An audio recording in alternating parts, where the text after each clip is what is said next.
Good evening, everyone, and welcome to the joint meeting of the Scrutiny Committees. Please ensure that all mobile phones are set to silent. In the event of the evacuation alarm sounding a continuous sound, all persons should vacate the building by way of the nearest available exit, which is down the main stairs and out of the back door of the Town Hall, and proceed directly to the assembly point in front of the cathedral. If the alarm is an intermittent sound, this indicates a lockdown. Attendees should stay in their seats and await further instructions. As per normal rules, if you wish to speak, please ensure that you raise your hand and you will be invited to address the meeting by the chair. If a vote is required, all votes will be taken via the electronic voting system unless a recorded vote is requested, which will be taken in the normal way. Only members of the Scrutiny Committees are able to vote at this meeting. Group leaders and co-opted members can take part in the debate but cannot vote. I would like to remind members that this meeting is being live streamed, so please make sure that when you speak, you use your microphone. I will now move on to the first item on the agenda, which is the appointment of a chair. For the joint meeting of the Scrutiny Committees, which is set out in accordance with Part 4, Section 8, Scrutiny Committee Procedure Rules, Section 13. The chairs present tonight are Councillor Sereste, Councillor Day, Councillor Shahid and Councillor Wiggin.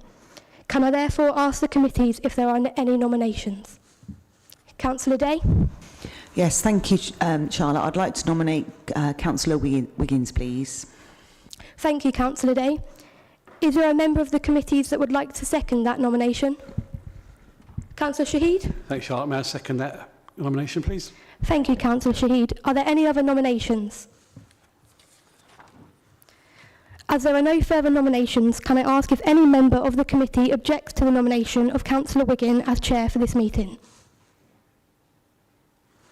I see no formal objection, so could I therefore ask Councillor Wiggin to take the position of chair for this meeting? Thank you.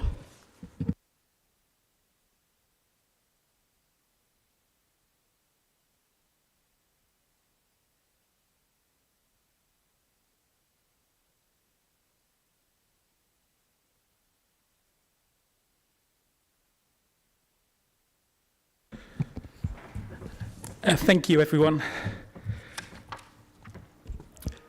The Scrutiny Committees are meeting tonight to discuss the draft budget 2024-25, medium-term financial strategy 2024-27.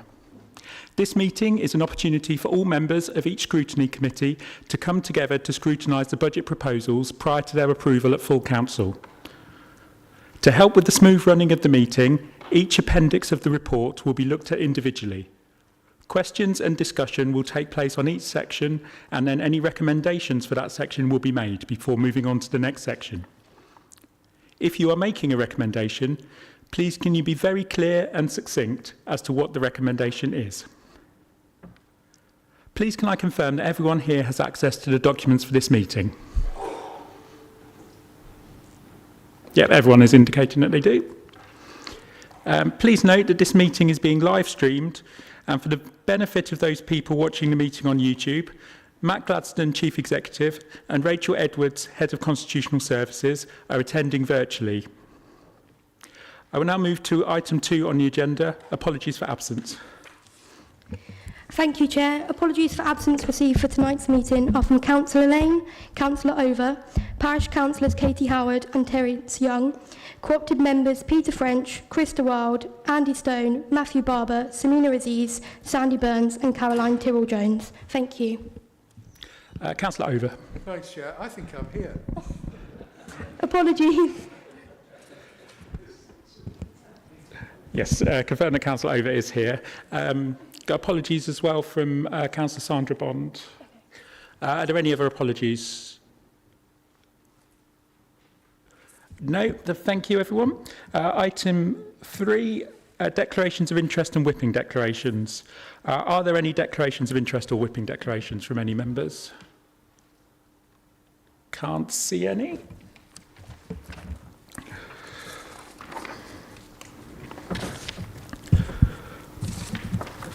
We will now move to agenda item 4, draft budget 2024-25 and medium-term financial strategy 2024 to 2027. Please refer to the cover report dated the 22nd of January 2024. Councillor Howard, would you like to make your introduction to the draft budget 2024-25 and medium-term financial strategy 2024 to 2027, as referred to in the cover report for item 4 of the agenda for this meeting? Thank you, Chair, and through you, I'm delighted to be able to present to you tonight a balanced draft budget for 2024-25 and medium-term financial strategy for consideration at this meeting. Before I outline the key aspects of the report, I want to show my appreciation and deep thanks to officers and the corporate leadership team who've worked incredibly hard over the past year to develop plans to meet our financial challenge. I'd also like to extend this to members from all parties, particularly those who are part of the Financial Sustainability Working Group, who have worked collaboratively, contributed ideas and provided challenge, playing a vital role in this process. As you all know, the financial challenge for all councils has continued this year and has been well documented in the media. With the sustained higher rates of inflation, we have seen the cost of delivering services rise, energy prices increase, and of course, we are still managing high demand for services, particularly within children's and housing.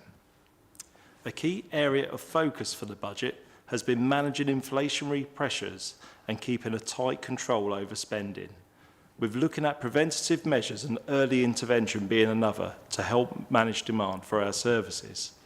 But there is a stronger emphasis and focus on service transformation and economic growth. In the coming year, we will be investing in children's services to be able to meet the rising demand and improve the services that we offer children and families. Developing a social work academy to support the recruitment and retention of social workers. Developing a shared lives scheme. The insourcing of Serco services, unlocking transformational potential. Supporting the city to become net zero. Bringing forward development plans for several key sites across the city, including the Station Quarter, the former TK Maxx building and Middle Home. You may have seen the prospectus that was launched last week showcasing these. And we will continue to review and ensure we are maximising the return from our assets. This budget includes a 4.99% increase in council tax, which is in line with the expectations set out in the local government finance settlement. For most households in Peterborough, that means an increase of £1.18 per week. This isn't a decision we take lightly, of course, but we cannot deliver a balanced budget and continue to provide the services that people want and need without doing so. We recognise our financial position is more stable and we are in a far better position than a number of other councils. However, it must be noted that this budget does contain a moderate level of risk. The robustness statement outlined in Appendix B sets these risks out in more detail, but unsurprisingly, these are driven by rates of inflation, rising levels of demand and complexity of need, uncertainty around future government funding, and the greater reliance being placed on local taxation. More crucially, we need to deliver the savings and transformation programme that we've set out for next year. In December, we launched a budget consultation with our residents, businesses and community groups. This year, we received 132 responses to our consultation, almost 200% more than last year. I want to thank everyone who took part in that. This valuable feedback has been included in Appendix C to this report. I know officers are reviewing this feedback and plan to publish a response with the final budget report, which is due to come to Cabinet on the 12th of February. Lastly, I must emphasise that at this stage, what is presented before you is still a draft. Although we are not expecting there to be huge changes, there are a few technicalities and estimates to be finalised ahead of full council. We have been as open as possible with you about these and highlighted those expected changes in section 2.4 of the report. So colleagues, with that brief introduction, I'll be grateful for your consideration of this report this evening. Thank you. Thank you, Councillor Howard. Now ask Cecilia Booth, Executive Director of Corporate Services and Section 151 Officer, to make some opening remarks as well. Thank you. Thank you, and through you, Chair. I think Councillor Howard has already provided a very comprehensive overview of the draft budget. The only thing I wanted to add to what Councillor Howard has already said is we have undertaken significant consultation on this budget, both with members and with members of the public. and we have ended up with a balanced budget. And I think it's very important to stress that there are a number of risks associated with this budget, the same as all local authorities have. But there are also a number of opportunities to do things differently. And one of the key areas we're looking to do different is that we are insourcing the services that have previously been outsourced to Serco. And that gives us the opportunity to make savings, and it also gives us the opportunity to integrate the Serco workforce into our transformation programme, which I think is a great opportunity to look at how we can provide services different. Thank you. Thank you very much. So we will now refer to Appendix A, Medium-Term Financial Strategy 2024 to 2027 Q3 update. This is on pages 11 to 24 of the agenda pack. Would Councillor Howard like to introduce any area of this section or go straight to questions? And while I'm asking you, would you like to repeat this process for all of the sections? We can go straight to questions. Thank you, Chair. Brilliant. Thank you, Councillor Howard. So are there any questions on Appendix A? Councillor Dennis Jones. Thank you, Chair. On page 12, it looks here, pay award 3% in years 24-25. You know, you've already mentioned the level of risk at 3%. How high is that risk given that inflation remains stubbornly high? 3% doesn't seem an awful lot. Councillor Howard.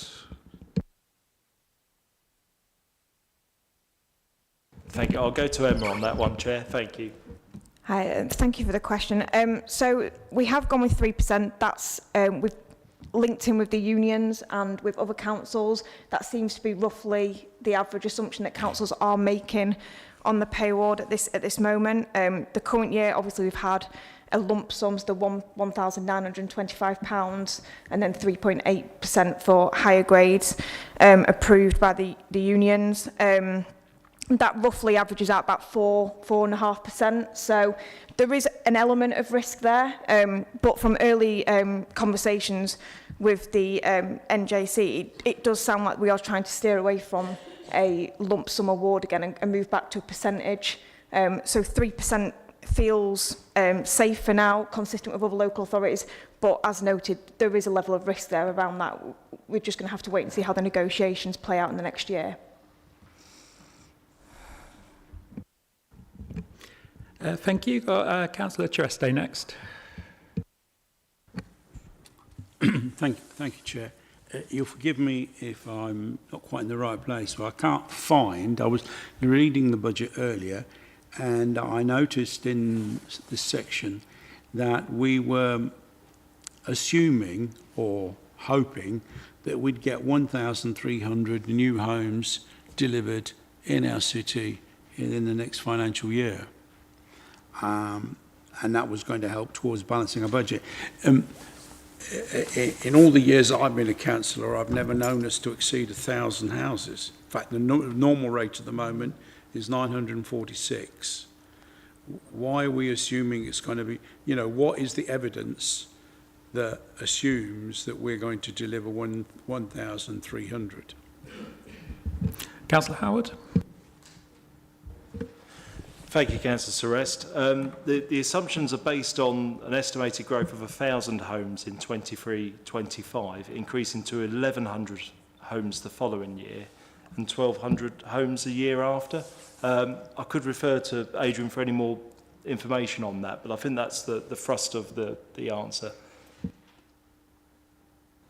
Thanks, through you, Chair. Thank you. Yes, Councillor Howard, you're absolutely correct. Those numbers are right, and the growth is based on a couple of things, really. A new local plan, which will be more ambitious, perhaps, than its predecessor, and also a transformed planning service, which, along with the national reforms of the planning system, should enable housing growth to come forward in a more time-efficient manner, shall we say. Yes, Councillor Trustee, do you want to follow up? Yes, if you don't mind, Chair. I've just been in the meeting that was run by our financial officer, and at some point in there on one of the slides it said, and it may be in a different context, but on one of the slides it says we were anticipating 1,300 houses being built in our city in the next financial year. Now, it may be in a different context, but can somebody explain to me what it is, or did I just misread the slide that was above your head in very small writing? Apologies, you did see the 1,300 figure. That's over the life of the MTFS, so it would be in that the year after Adrian mentioned. So that is, we are expecting housing growth to increase over the next few years. Which year then is the 1,300 expected? Yeah, it's what we're aiming for by the end, essentially. So next year it's about 1,000 homes. So obviously when we calculate council tax, we base it on band Ds. And it's a rough calculation, getting an average on how many houses that means in the city. So it is 1,000 next year, roughly 1,100 the year after, 1,200, and we're expected to go up to 1,300 the year after. Okay. So we are seeing that growth picking up. Yeah, thank you. Thank you very much. Hope you're right. Thank you. Are there any further questions on Appendix A?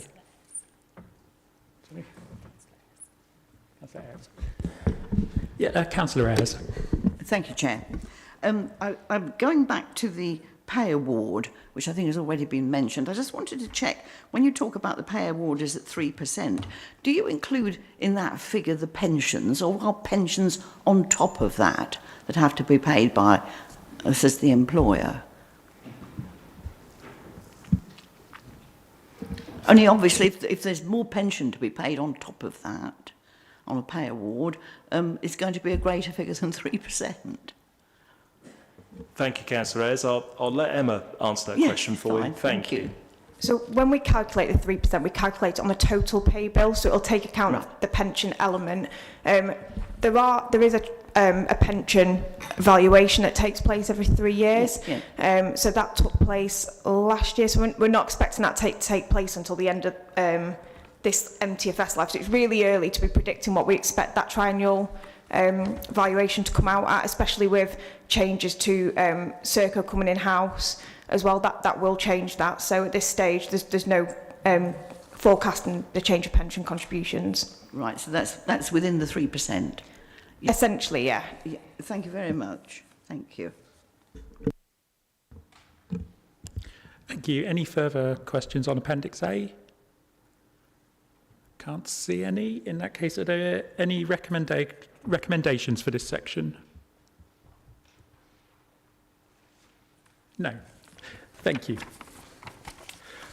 We will now refer to Appendix B, Final Revenue and Capital Budget Report 24-25, and that's on pages 25 to 68 in the agenda pack. Are there any questions on this appendix? Councillor Day. Hello. I just wanted to ask a question through you, Chair, on the housing-related support saving of 900,000. I'm aware that I'm due to be getting some more information about it, but it suggests that the council awards grant funding to a range of external organisations, and there's going to be a review. Just wondered when that review would take place and how this reduction may or may not affect the homelessness service. And thank you. Yep, that's my question. Thank you, Councillor Day. I know this has been on your radar, and I know you've been liaising with Adrian, so I'll let Adrian give some more information on this one for you. Thank you very much. Thanks, Councillor Day, for the question. Yes, so just to provide a bit of context here, housing-related support is a budget held within the housing service totalling around £1.3 million. And what we're proposing here is to take a saving of £900,000 from that budget. It's a fairly outdated model of supporting homelessness prevention. This is a legacy budget from what used to be called Supporting People, that probably a decade or so ago was a ring-fence grant that was removed from being specified as a ring-fence grant to councils. So in the last decade, I can't see any evidence of this budget and the approach we take to housing related support ever being reviewed. So the proposal here is to, alongside all of the other arrangements that we're putting in place to address the homelessness demand challenges we face, to recommission housing related support arrangements with the balance of that budget. So some £400,000 or £500,000 worth of housing related support will be recommissioned, but based on a modern, up-to-date specification that aligns more closely to the city's needs. And that will be placed alongside all of the other interventions that we've got in place around supporting our officers to prevent homelessness and deal with the demand that we're facing. So in terms of the specific question you asked around when the review will happen, we are engaging now with those providers. Obviously, we don't want to progress at any great pace or too deeply until the budget is approved at February's full council, but those conversations with the providers are already happening, and that will allow us to hit the ground running once the budget gets approved, if indeed this proposal gets through that process. I hope that's helpful. Did you want to follow up, Councillor Day? No, thank you. That's a great response. Thank you. Yeah, thank you. Next, I've got Councillor Sandford. Thank you, Mr. Chairman. My question's on page 28. The grant to the Citizens Advice Bureau, Peterborough. One of the things that I've found in being involved in these budget processes over a number of years is that we sometimes tend to drink in the same trough when we're trying to find budget savings. And cutting the grant to the Citizens Advice Bureau has been done on a number of occasions, and we're always told that it's not going to result in any deterioration in the service. But I think it's particularly important in the current environment with a massive cost of living crisis when lots of people are reliant on EAB. So I've actually read through this section about 3 times, and am I actually right in thinking of what this is saying, that we're not actually reducing the grant, but we're keeping it the same, but we're just factoring into the budget the contribution that Citizens Advice Bureau provides? I'd just like some clarification on that, please. Thank you, Councillor Sanford. I'll go to Adrian to give some more detail on that for you. Thank you very much, and thanks, Councillor Sanford. You're absolutely correct. What we've done, you recall probably discussions around this proposal at a financial sustainability working group, and I took that feedback back to the team, and we've reworked this so we can still achieve the £130,000 saving. But what we've done is shift the risk back to the council effectively. My proposition, and that supported by the team and indeed CAP, is that a good advice service, which CAP provide, does have an impact on demand coming into the council. So rather than asking CAP to prove that and pay them on results, we're saying that we will take the risk that the work they do will achieve a financial efficiency to my directorate. So they'll get the 130k, but we will work with them to establish in a contract terms under which they'll operate in order to try their best to evidence real savings in demand. So the £130,000 will sit as a liability on my budget, but I have every confidence that we will be able to achieve that saving while still guaranteeing the grant paid to CAP. Their work is too important to reduce. And the £130,000, just for clarity, is the current level of grant that we pay today. We're not proposing to reduce that. Thank you. Is that okay, Councillor Sanford? Yes, that's fine. I've just got one further question on a different one. Do you want to go I'll come back to you after some other speakers.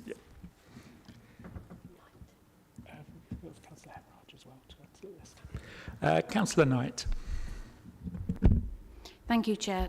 Just following up from what Councillor Nicola Day said regarding the housing and the homeless situation. I understand you're looking to do a savings of 900,000, but I've got an email from a council officer saying that from last year's budget, they're 2 million over right now. So how is that going to happen? Thank you. Thank you, Councillor Knight. I'll come back to Adrian again on that one.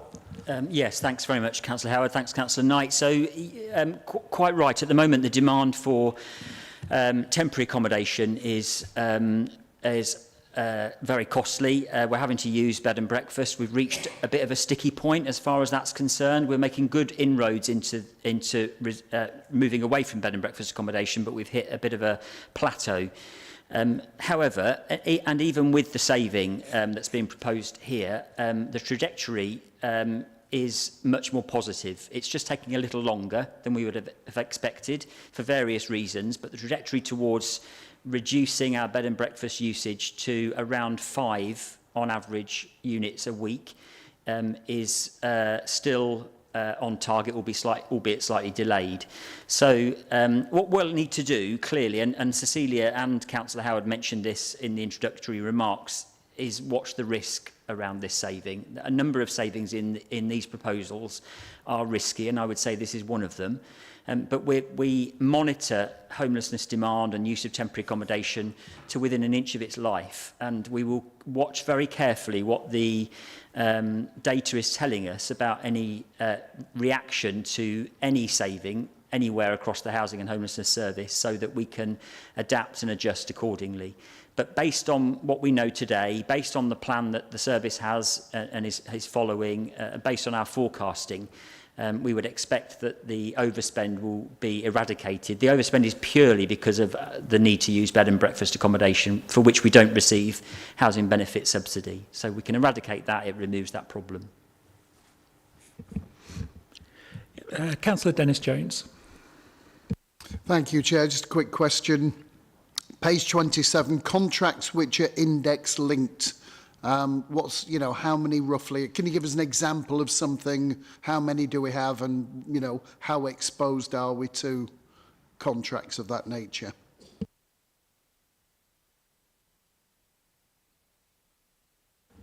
Thank you, Councillor Jones. I'll go to Adrian for that question. Thank you. The Peterborough Limited contract is index linked, as is the Milestone contract. Both of those have had to include growth projections into the budget proposals that I'm presenting to you this evening. Councillor Steve Allen. Thank you, Chair, and through you. I guess mine is a question based on semantics. Page 28, we have enabling economic growth and regeneration. Of course, the driver to us getting out of our budget pressures is to have good economic growth. Bullet point 1, bringing forward development plans for several sites. Now, is that warm words or is it fact? How are we going to accelerate those plans, and can we have some meat on the bones of that statement? And then further down we have increasing efforts to attract new employers to Peterborough. Again, meat on the bones. Is it a wish list or are there real plans, and what are they, please? Thank you, Councillor Allen, for the question. I'll go to Councillor Hiller, who might go through officers as well in his answer to you. Thank you.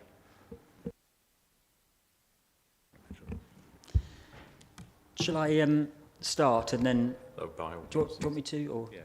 we're just communicating. We're going to say the same thing. We are going to say the same thing. Let me have a go first, and then I'm sure Councillor here may want to follow up. So what these are bullet points in a summary strategic document. What sits behind each of these bullet points is a wealth of detail, and I've been in post for about 18 months. We've stripped back the Growth and Regeneration Service and rebuilt it. We've invested in it significantly, and a number of strategic plans now exist or are in development. The prospectus was mentioned earlier. That's an important shop window into the investment potential in our city.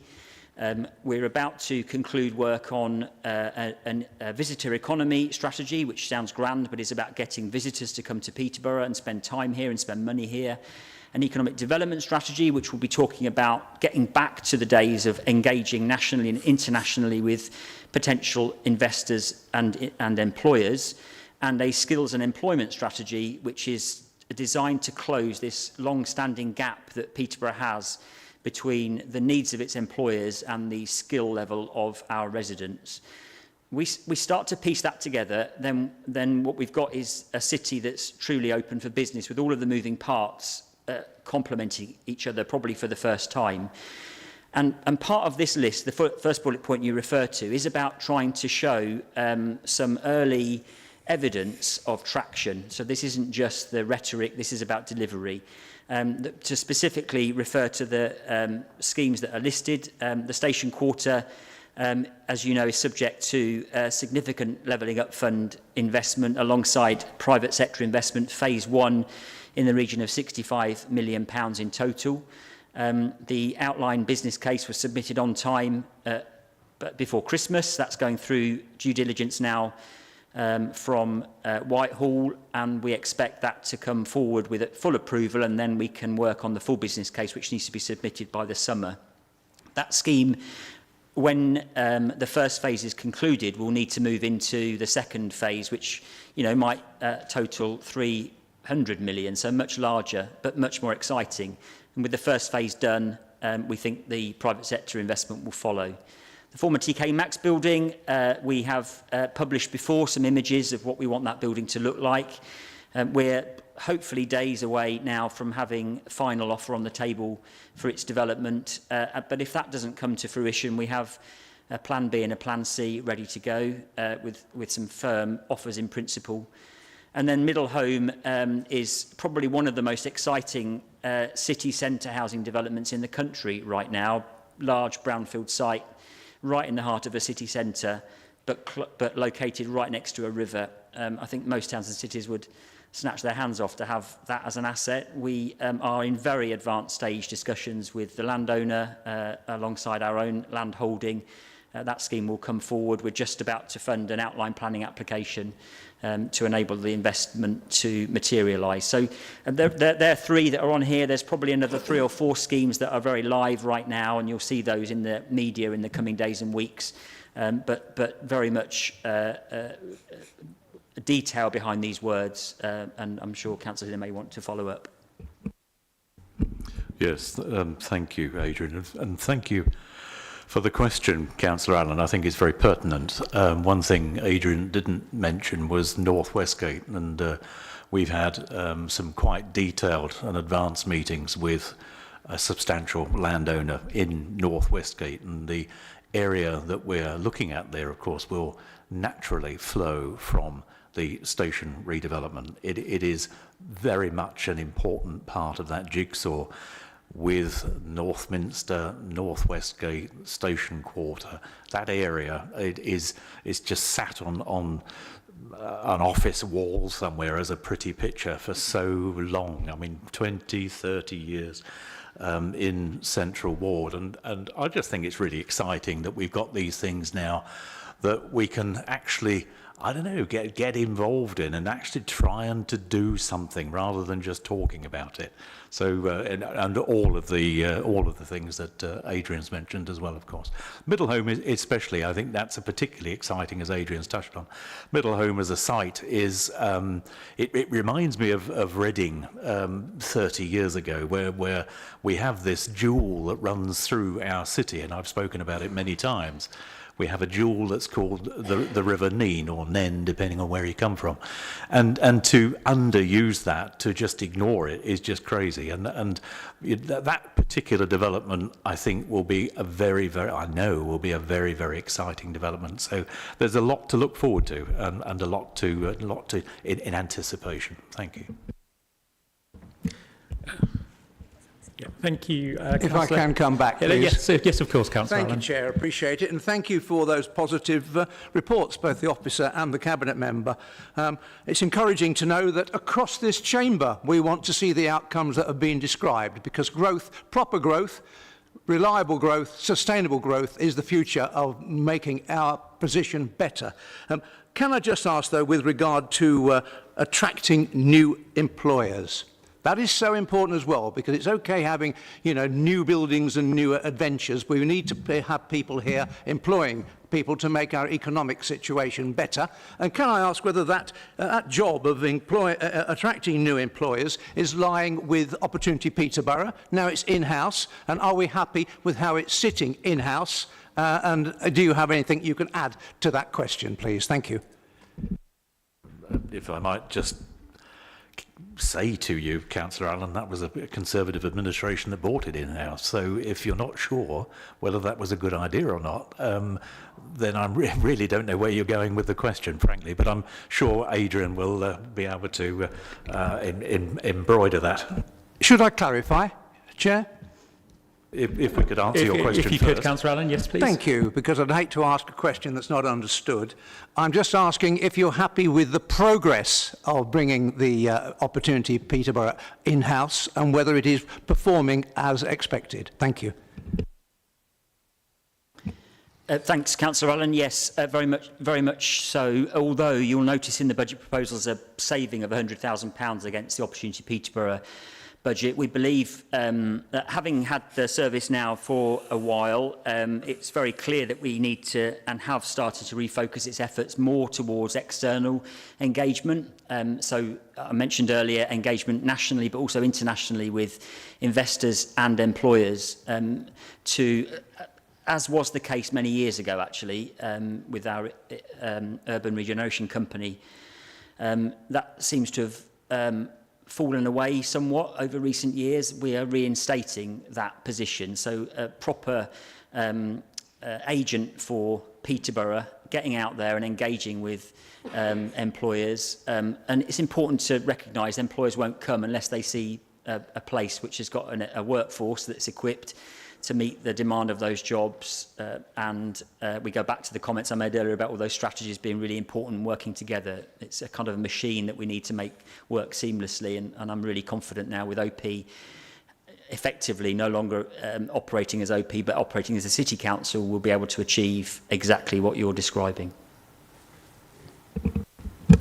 Thank you. If I might just add to go that, ahead, Councillor Hill. Chair, the prospectus that Adrian mentioned earlier, if you haven't read it, please do, because it does create, I think, the open door for a lot of people that don't know about Peterborough, and we do hear in the press these denigrating remarks about Peterborough as a city, which I don't recognise, frankly, and I'm not a Peterboroughian. I've only been here 30 years, so that's a relatively a newcomer's position from London, where I lived and worked. So, it irritates me hugely, as I'm sure it does the vast majority of the people sitting in this room, that Peterborough is talked down by some of the media. It shouldn't happen, and I think what Adrian is very capably doing is creating this inward investment ability for this city that perhaps OP in the past, and I sat on the board of OP for a number of years, as with a number of colleagues, and it just potentially wasn't commercial enough. And I think that's what we really do need to concentrate on now in these, let's be honest, very difficult times. Thank you, Chair. Yes, Councillor Farouk would like to come in at this point. Thank you, Chair. I just wanted to add a couple of more points to that. Remember, Opportunity Peterborough is not the only single vehicle to getting the employees here. There are a number of other initiatives on the cards, other societies which also contribute towards that. Combined Authority is one of the key ones. The university is also the key one. But what we're also doing is we're going and representing the city with Combined Authority at the UK Reef in Leeds in summer, and that would also be pitching to all the employers, saying, Peterborough is here, open for business, come along and do the business here. Thank you. Thank you, Councillor Farouk. Just wanted to echo what Councillor Hitler said in terms of prospectus. We had a fantastic session in the Growth, Resources and Communities Scrutiny Committee on that ahead of publication. We had a really good and robust debate about what was and wasn't in and how it's going to work. So it's really good to see that come forward now. Next question is Councillor Hemraj. It's okay. Councillor Knight asked my question. Thank you. Thank you very much. Councillor Sanford. Thank you. Yeah, I need to live up to my reputation to always ask a question about trees, so I'm going to do that. On page 29, there's a proposal to make a saving of 100,000 on the tree maintenance budget. When this was first put to the Financial Sustainability Group, I think Adrian will agree the item was not explained in a particularly good way, but it's now a lot clearer. Both Councillor Simons and Councillor Nicola today will be aware that 2 years ago the council set a really ambitious new tree planting target, and when we got a report from the trees officers recently, it was really quite inspiring to see the large expansion in the number of trees that have been planted. And the reason I'm referring to that is I think what's proposed here is entirely the correct approach. It's basic because there are loads of organisations now who want to give councils and other bodies grant aid and support to plant trees and to maintain trees. You know, there's also things like biodiversity net gain is coming along, which can also be used for that purpose. So I think that it's almost like counterintuitively that in order to ensure that we have sufficient money to maintain our existing trees, we need to be ambitious in the targets that we're putting forward. Because, and this is something I'd just urge onto the Cabinet, because I've actually, in my former job at Woodland Trust, I've actually been in meetings where we've been looking at grant applications from councils, and the councils that get the money are the ones that have the largest amount of ambition. So it's not a question, it's just a comment, really. Thank you. Did you want to respond at all, Councillor Howard? Councillor Sanford, thank you. And it's good to hear because it does bring a degree of normality to our budget scrutiny. So thank you for bringing the question. Adrian, would you just like to add a bit of feedback to it? I think that's important for members to hear, if that's okay, Councillor Sanford. Thank you. Thanks, Councillor Howard. I very much would like to, and thanks, Councillor Sanford. And again, a bit like my comment earlier around the discussions we had at FSWG in relation to the Citizens Advice Grant, I also listened to the feedback around this theme. Just to confirm, from an officer point of view, I and the team are equally committed to our investment in trees and maintaining our trees as you are, and I think many in the chamber are. So that's important. I've been doing a lot of work on this one since we brought it to FSWG, and I agree with you, it wasn't well explained, it wasn't well described. For reassurance, I want to make it very clear that this is a very specific part of our trees budget, and the budget we use for dealing with emergency trees works, so timely and topical at the moment because of the storms, for tree planting and responding to customer inquiries is in no way affected by this proposal. That's the first important principle. All of those budgets are separate to this particular allocation. Of this budget, around 25% is spent on staff costs. That just doesn't seem right to me, and there are a range of other costs that might deemed back office rather than front line. That doesn't seem right to me, and actually the discussion at FSWG and us bringing this proposal forward has allowed us to get under the skin of this particular proposal to make sure that what we're doing is appropriate. So our proposal is to transform, if you like, the way we manage our tree budget, this particular budget, whilst protecting those high-risk works, in protecting the investment we make in tree planting. Certainly what it's done and will do is put energy behind our ability to secure grants for tree planting going forwards. I think in the round what we'll see here is an absolute zero effect on the kind of outward-facing tree response in the city. I'm imagining that most of the saving, if not all of it, will come from back office efficiencies. So I hope that's reassuring, and I thank you again for your comments at FSWG. Thank you. Next question is Councillor Jackie Allen. Thank you, Chair. Are we up to page 6? Can I talk about page 69? Not yet. That's the next appendix. Thank you. But I will come to you when we get to that. 64, yes. 64 we are in. We're at 25 to 68 at the moment. Thank you. So my question is around children's services transformation work, and we have an ambitious cost saving of 1.6 million in 24. I can see why we can, you know, by doing work better particularly with the Social Care Academy, forming a housing project for the care leavers. But is it achievable, 1.6 million in this next year? Thanks, Councillor Allen. I'll pass this one over to John and possibly Councillor Bisbee too for comment, if that's okay.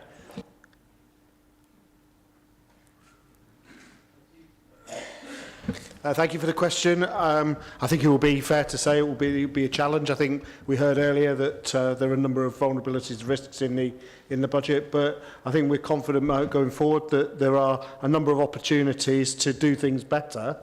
And in some respects, we have a professional and moral imperative to do so in that respect. The house project particularly will offer a significant saving. At the same time, it was improving outcomes for our care leavers. I'm confident that as we develop our social work academy, we should see more social workers come in to the local authority on a permanent basis, and that in turn will reduce our reliance on our agency staff.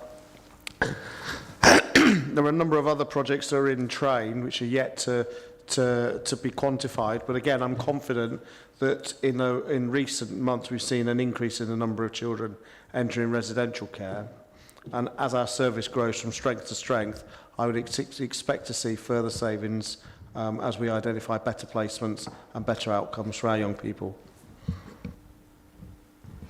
Yeah, thanks, John. Councillor Bisbee, did you want to come in?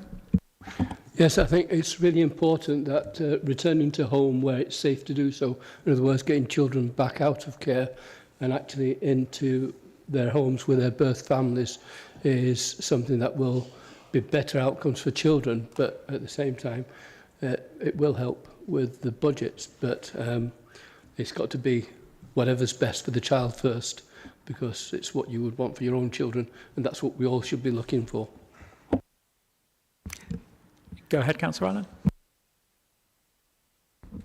If I could come back, if those budgets aren't achieved, savings, I just would like the reassurance of the officer team that this is the right thing to do and that we carry on with this train of thought.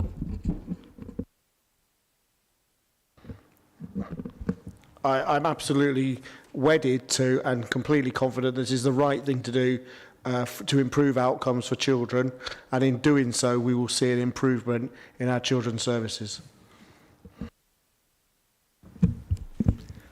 Thank you. Councillor Day.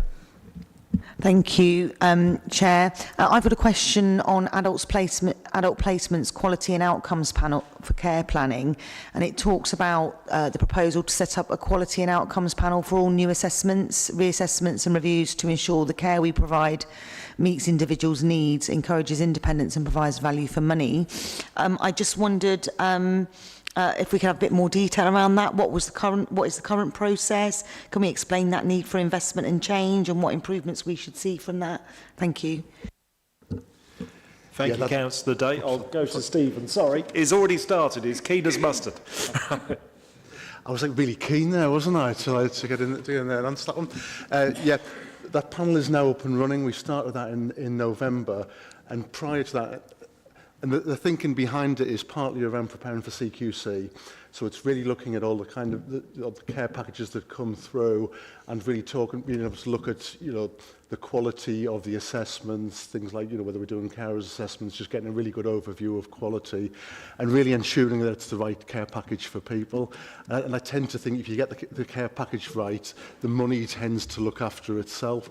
So really it's about getting an overview of all the kind of care that's coming through.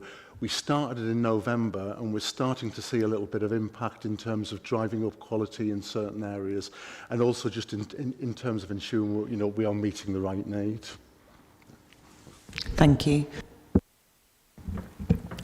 Councillor Kayam. Thank you, Chair. It's basically just a suggestion really on the format of the meeting. Historically, we have gone through pages of the appendices, so it's a little bit more, it's difficult catching up because sometimes members are paying reference to the page numbers, sometimes they're not, we're going back and forward. So please may I suggest that we actually go through the pages in a numbered fashion, and it's going to be more efficient and time saving as well. Thank you. We are going through as per the running order that was sent out to all members. So we are going through the appendices in order rather than specific pages. It just seems we've had a lot of questions on this section because this is the individual saving items. So that does tend to be where we have the most interest from members at this point. Go ahead. Thank you. All I was saying is that historically, this is the running order, but for purposes of efficiency and so that members are guided as to what page we're on, if you were to call out the page numbers as has been done historically and in the past, it will just give a little bit of organisation and format to the meeting. It's happened in the past before. It's just a suggestion, but I think... Yeah, thank you for the suggestion. We'll certainly take that forward afterwards and we'll review how the meeting's been and what we can do better in the future. Councillor Cole. Hello, so I'm talking about page 64 where it says increased in service demand for statutory assessment. We've already agreed that Peterborough is growing in terms of the number of houses and families that are coming into the city. Is there any provision going to be made for the potential for the number of children that are then going to need statutory EHCP assessment? Because it's not an easy thing to put a child through an EHCP assessment. It's timely, it's costly for schools, and there is real warrant if a child has been put forward for an EHCP. Are we going to cap the number of children that we say yes to, or is there some wiggle room within that budget for increased demand? Thank you very much for that question, and I'll go to John for some more detail on that.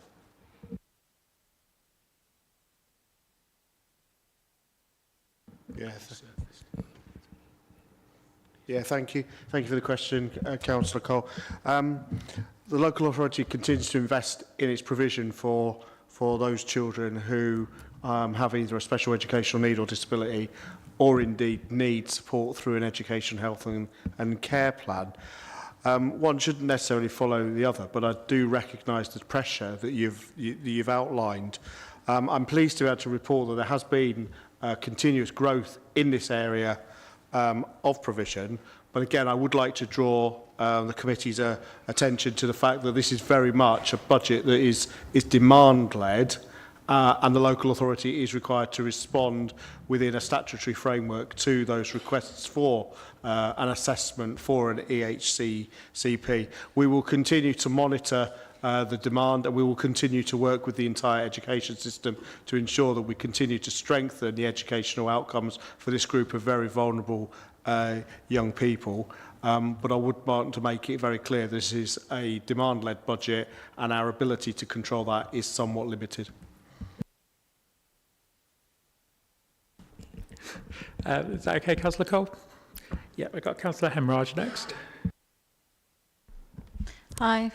It's just about the PFI contract. Is that, it says contractually agreed each year where inflation is. Is there any wriggle room with that, or is it agreed because what inflation is at the time?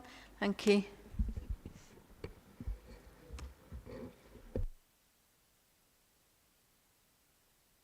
Thank you very much for the question. I'll pass that to Emma for some more information. At the minute, there are agreements in place where we are contractually obliged to pay those amounts. We are undertaking a review of those arrangements, though.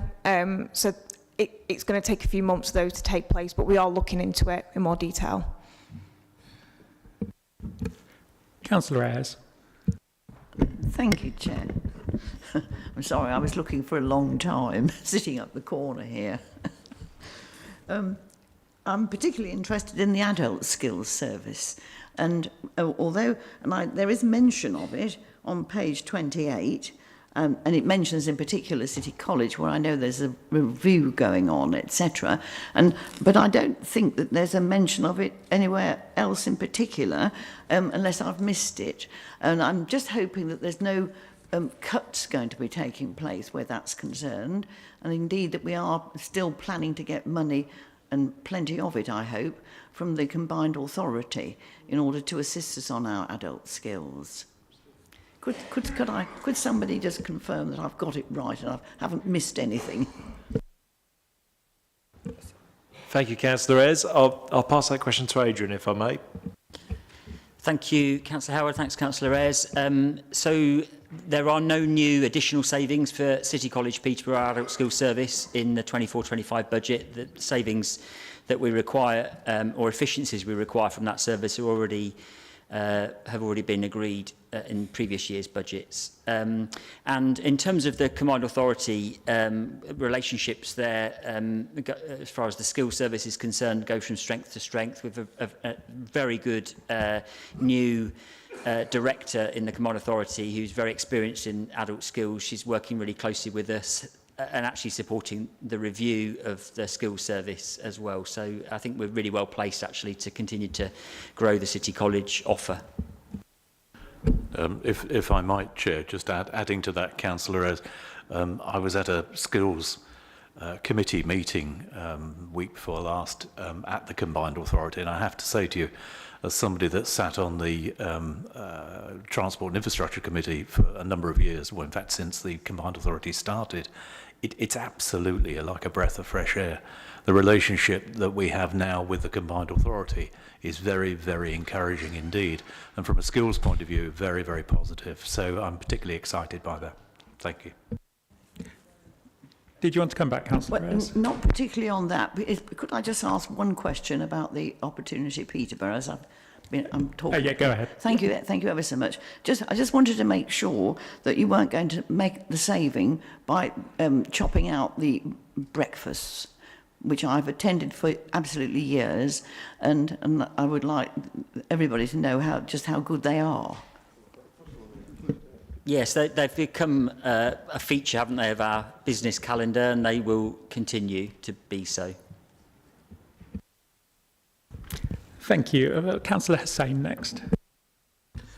Thank you, Chair. On page 50, it mentions about restrictions on the household recycling centre for access to Peterborough residents only. Is there not a risk that we will increase fly tipping on like the villages, etc., and other areas because of the limited access? Thank you very much for the question. I'll go to Councillor Elsey, who might bring in Adrian as well for some thoughts on this. Thank you, Chair, and thank you for the question. The short answer is that the evidence suggests not, because anybody who lives within the Greater Peterborough area will have access to the household recycling centre. The only people who won't will be people who do not live within Peterborough, the Greater Peterborough area, and they should be serviced by other recycling centres in their own geographical areas. So the evidence suggests that no, they won't. And the impact on fly tipping will remain the same, because those individuals, for want of a better word, who choose to go and commercially fly tip will continue to do so, because that's their mentality. It's got nothing to do with their geography. I don't know if you want to say anything, Adrian. Did you want to come back, Councillor Hussain, or was that okay? I was just concerned that if the villages seem to suffer a lot. I see and I witness a lot, on country roads where we do see commercial fly tips, but also small waste. And if it is people that are just on the boundaries, if they are not allowed access, then I was just worried that they will just end up dumping it on our streets or within our areas. Well, with respect, if they're going to fly tip and they're already the culprits that are fly tipping now, then they'll continue to do so. The people who live in the outlying villages are residents of the Greater Peterborough area and have full access to the household recycling centre. Thank you.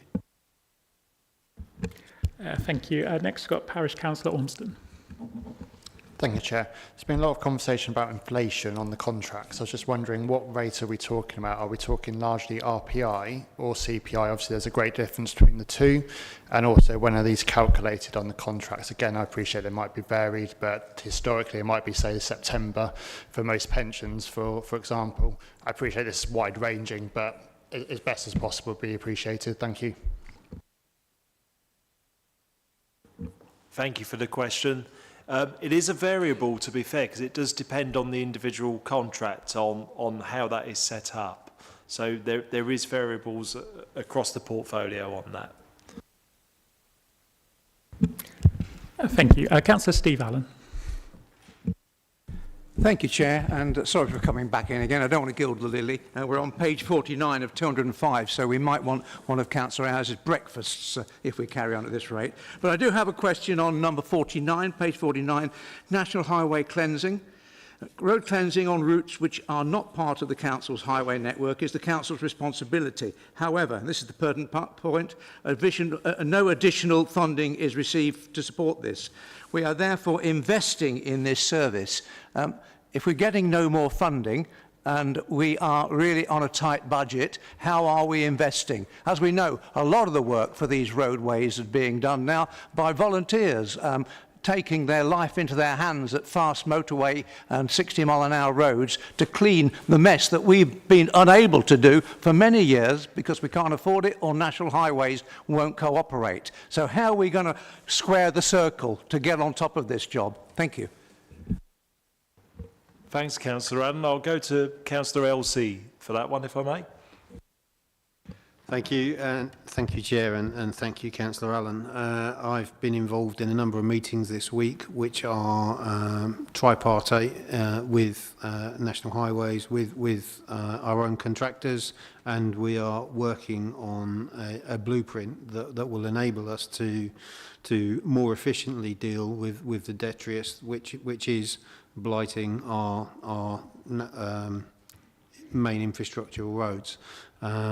I too commend the efforts of the Peterborough Wombles and other volunteers. However, we have a health and safety issue with people walking along the side of our main arterial roads without appropriate highways management in place, and it's not something that we particularly want to encourage as an ad hoc arrangement. We want to work with them because they do a fantastic job, but we want to get to the point where, through working with National Highways and through working with Milestone and looking at the services which are delivered through Aragon, and the fact that, for example, our road sweepers are only contracted to work daytimes when a lot of the repairs to our highways are done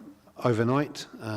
These are all issues that we're currently looking at to try and make the arterial roads into Peterborough more attractive for everybody, but at the same time protecting the individuals who are stalwarts in terms of what they do and the effect that they have on our city. But I would sooner that they were focusing their attention on areas that are safe and not putting themselves and others at risk by ad hoc cleansing of the highways. It's something that's got to be done, and I have met both the Peterborough Wombles and other associations around Peterborough to discuss that, and those conversations are still ongoing. So hopefully that gives you some insight into what's going on. Councillor Allen. Yeah, that's a good answer, Councillor Elsie. Thank you very much, and I commend that you are engaging with National Highways and indeed the local litter pickers, and I'm on the same page as you that I don't think volunteers should be working alongside 60-mile-an-hour roads. The pertinent point in this item on 49 is that we are therefore investing in this service. What are we investing apart from goodwill? Are we putting some money into it to make it better? Thanks, Councillor Allen. Absolutely. We're investing £68,000 in year one, and that increases by inflation the following 2 years. You know, I'd love not to have to find this because it's a pressure across my budget, but we all saw the state of the network. It really does need, it's a national problem. This isn't unique to Peterborough. We really do need a different approach at a national level for national highway network, high-speed networks to be funded by something other than the local authority whose responsibility maintaining that road network it is not. So, so yes, I've had no choice. It's a pressure that we've had to find, but I think it's the right thing to do under the circumstances. Thank you. Councillor Casey. It's a question about brown bins. So it's page 50. It's really just the figure that the saving that we're looking to make of 126,000. Do we know what percentage of that is in the increase in fees, and how that compares to the amount that we're expecting from the cost of the replacement bins and things that we're looking to charge residents? It might be a little niche, but Councillor Casey, I would always expect a good question, and it deserves a good answer. I'll go over to Adrian and Gavin.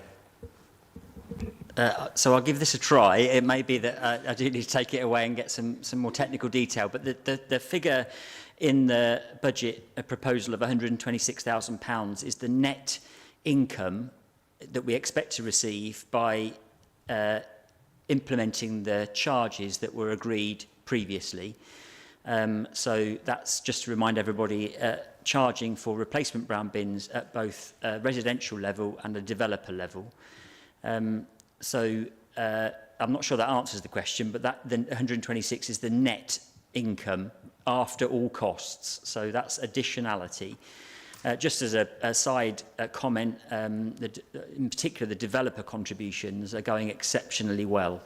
So the developer community has really embraced this and is contributing real cash to our bottom line towards this target, which I'm delighted about. It's not to say the residents aren't, but developers in particular, where we've got bulk development happening, really positively received. Is that okay for you, Councillor Casey? I'll have a chat. Thank you. Right, I can't see any more hands. Last chance for questions on Appendix B. Okay, Councillor Trusty. Thank you, Chair. I think it's page 29, although I've got two lots of page numbers on my, so, you know. But I think it is page 29, or 53 if you've got two lots of numbers. City centre enforcement. As I'm sure you're all aware, the city centre is something very close to my heart, and I actually consider that nothing else will work if we don't have a nice, clean, inviting, vibrant city centre, because people won't come, they won't stand, they won't spend their money.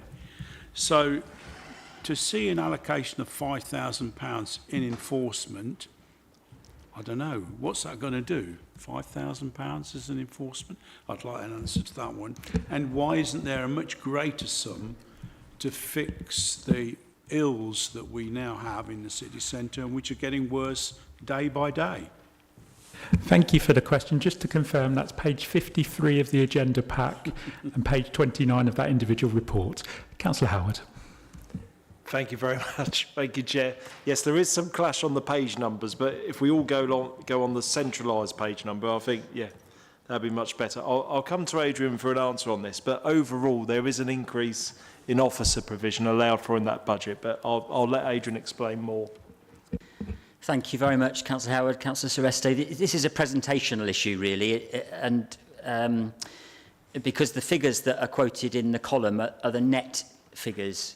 So there is an investment into our city centre enforcement team sufficient to double its current size. So some £400,000 being invested into that service. Those officers, because of the nature of what they do, will earn their keep through their enforcement activity. And so what you see here is the cost of those officers being virtually eradicated.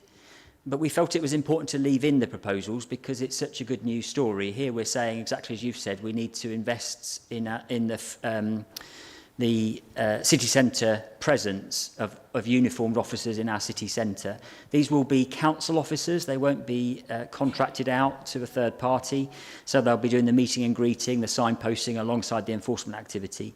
And what critically it also enables us to do by doubling the size of the team is to provide cover at much longer periods during the week, so 7 days a week, and also into the evening, which we know is a critical gap at the moment. Thank you. Did you want to come back, Councillor Trusty? If I may, Chair, that was a very good explanation. Thank you, Adrian. But it would be nice to see somewhere, wherever the budget is now, it may not be for tonight, but it would be nice to see wherever the budget is or whatever, the new things that are going to be done to try and address the situation that we have and is deteriorating before our eyes.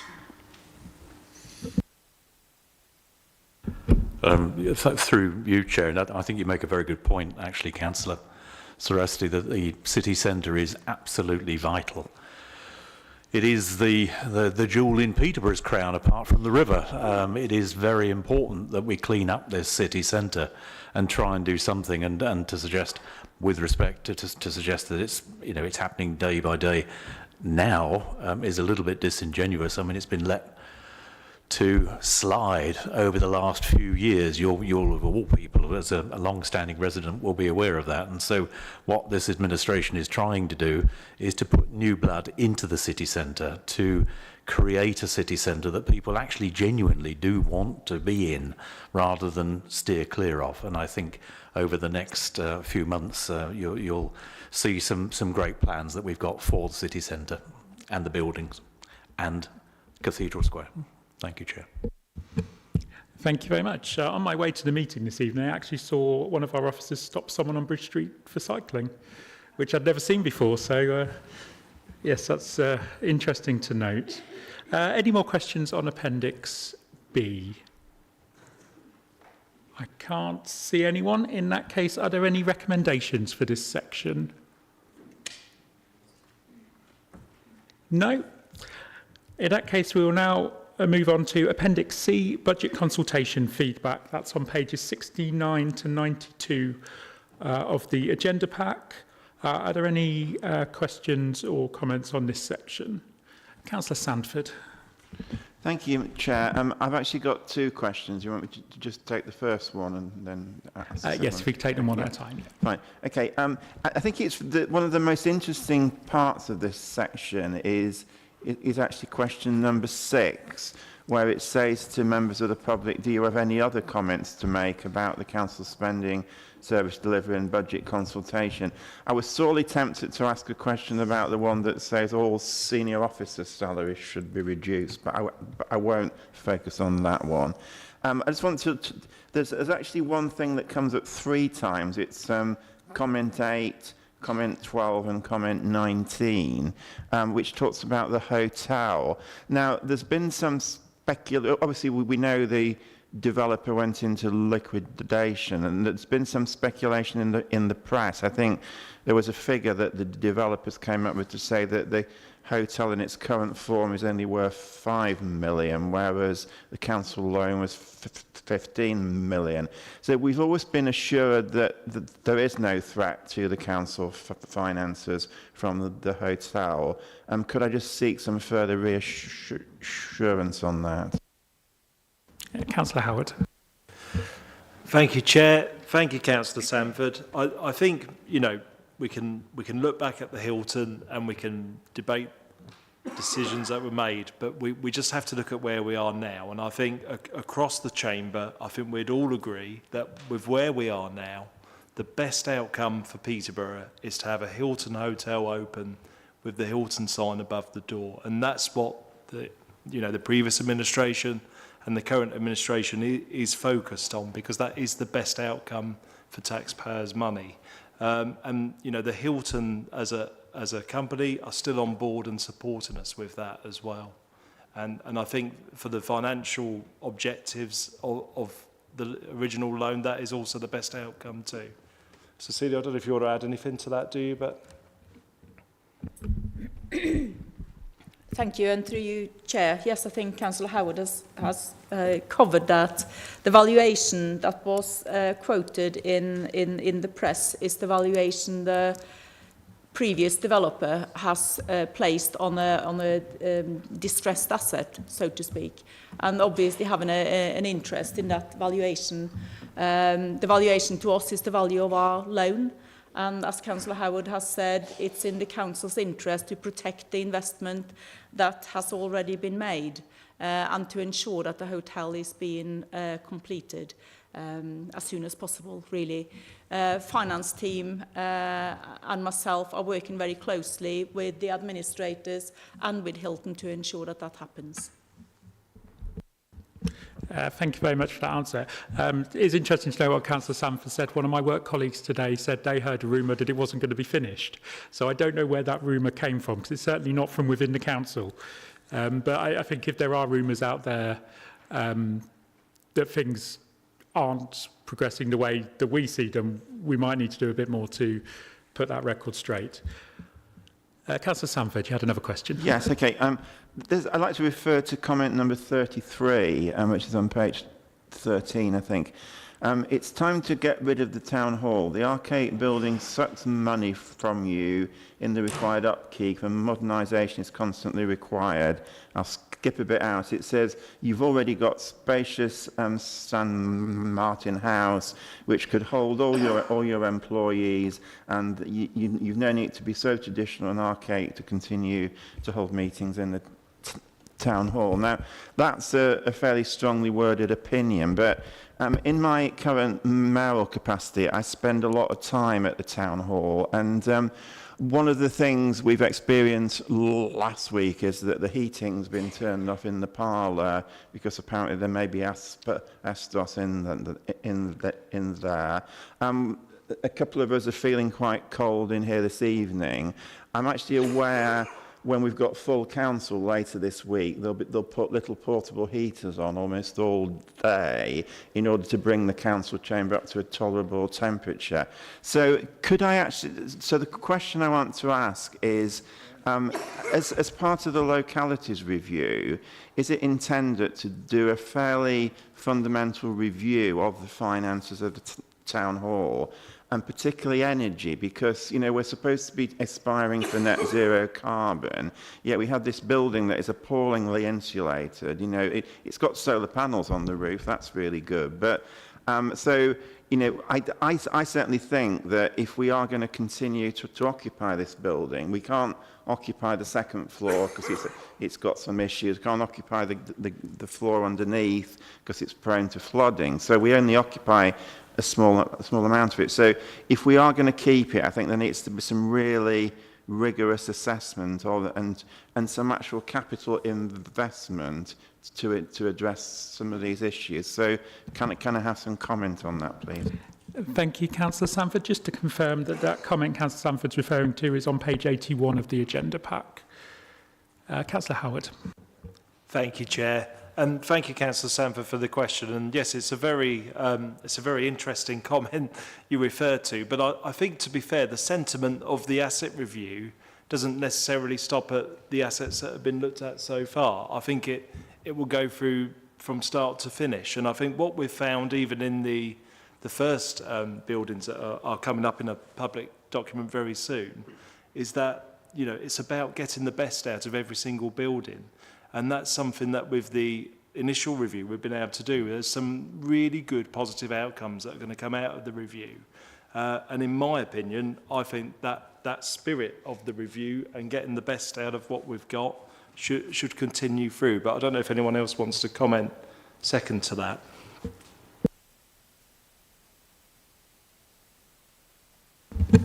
If I could ask a follow-up on that. We've got the update on the localities asset review on the agenda for the Growth Resources and Communities Scrutiny Committee next week. The agenda for that was published today. I noted there was an update on what's already there. When should we expect the remaining assets we've got to be included in the report? When's phase 2, 3, etc.? Thank you, Councillor Wiggin. Phase 2 will be coming on stream soon, and phase 2 is going to change in terms of what the priorities are for it. So it's now going to be based on excess buildings or space at our academies and schools, because actually it seems, talking to some of our schools, there is areas where they have buildings that are unused within their estate.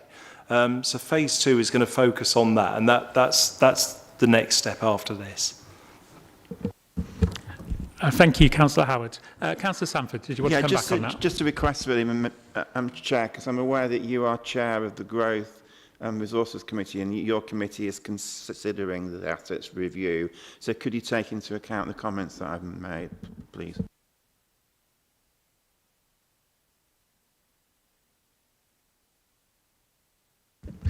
So I've been advised by Charlotte, the officers have been advised that we will take into account anything from this meeting at the Scrutiny Committee next week. Councillor Treste. Thank you, Chair. Having just heard the statement made by Councillor Howard about some of our schools having buildings that they're not using, that sort of irritates a bit. I mean, we've got a huge lack of classroom space in our city. In certain year groups, you can't get in. Any school in the Peterborough, you can't get in. And it is a really serious problem. I've had complaints from, I'm sure you probably have, because it's the same ward. You know, mothers that are live in our ward, can't get their children into the local schools, and have got 3 different schools in Peterborough for their 3 children. You know, I mean, whilst we all say, well, it's fair play tough, but it's not.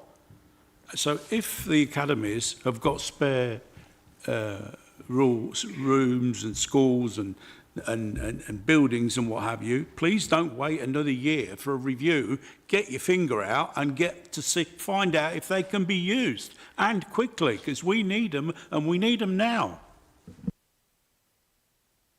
Yeah, go ahead, Councillor Howard. Yeah, thank you. And the review works both ways, I think. It works in the way that if we can find there is extra space where there can be provision for more classrooms, I don't believe anyone in this chamber would be against that. Equally, if the schools are coming to us and voluntarily telling us there is excess areas, then that's for us to consider as part of the review. But the review works both ways, and the way I see it, it can equally and more importantly work in the best way, which is if there's excess space that can be turned into classroom, then absolutely all for it. Councillor Cole. Hello. So I just, through you, Chair, I just wanted to, what Councillor Howard said about classroom space. Currently, there's bulge years going through from year 5 up into secondary schools. There are less children in primary schools, but as a result of the pandemic, they're predicting another few bulge years coming in the next few years. So in terms of selling off school space and renting school space or building new space, school admissions are very fluid. And as the schools are all academies, it's up to them what they do with their buildings. Thank you for that. Did you want to come back on that? Or I don't know if I can, other than to acknowledge it's a very fair point. Very fair point. That's something we're all going to need to keep an eye on over the coming years. Are there any more questions or comments on Appendix C? Can't see anyone. Are there any recommendations on Appendix C? No. In that case, we will now move on to Appendix D, Reserve Strategy and Policy 2024-25. It's on pages 93 to 102 of the agenda pack. Are there any questions or comments on the Reserve Strategy and Policy? No? Oh, Councillor Sanford. Just one then. We were told at the Financial Sustainability Group that central government is actually urging councils to more easily balance their budgets by taking funds out of reserves, and that's always seemed to me a very foolish policy. So why is I don't know, could you just comment, why is central government actually urging us to do something which a prudent organisation shouldn't be? Councillor Howard. Thank you, Councillor Sanford, and yeah, it's a very interesting point. You know, myself and Cecilia went to the LGA conference on this recently, and I think the brutal reality is of the current government term that every council is being told this year, you know, reserves first, assistance second, and there is a big push for councils to dig deep into their reserves before going for any help. I think the reality is, you know, there is an election to come, and, you know, regardless of who wins that election, there will be a new government that will have a 4 or 5 year term at their wish. And I think at that point, there has to be a very adult look at local government finance and how it's allocated. And I think that, you know, the next term will be really important for us to get that. And I think until we're in that term, it seems that as an outgoing, it is the sort of the focus is to absolutely exhaust reserves first before coming for help. But hopefully in a fresh term, you know, there will be fresh minds, whatever the outcome. Thank you. Is that okay, Councillor Sanford? Yes, Councillor Ayres. Just one area that I didn't understand, so I should be grateful for an explanation. And it's the final page, 101 page, and it's this risk assessment, risk-based assessment of risk reserve balances, and the percentages when it's headed likely, and one of them has got the savings delivered 25%, and I rather wonder, I couldn't quite understand how that worked. Could you explain what that means, please? Because most of them are 5% or lower, and then we've suddenly got one that's 25%. Thank you, Councillor Ayres. It's a very good question, and I'll pass that question to Emma, if I may. Yeah, the 25% was applied following the advice and conversations that we'd had with Chris Buss, the Independent Improvement Panel. So it was felt that 25%, it basically reflects a level of risk around savings delivery slipping or not being achieved on time. It is only a risk assessment, so this is just an arbitrary understanding what level of risk we may have within our budget, and do we have sufficient funds to cover those risks. So there is no real science behind it. It was just trying to understand whether we do have enough there, and 25% is what had been advised to us previously as a benchmark for that figure.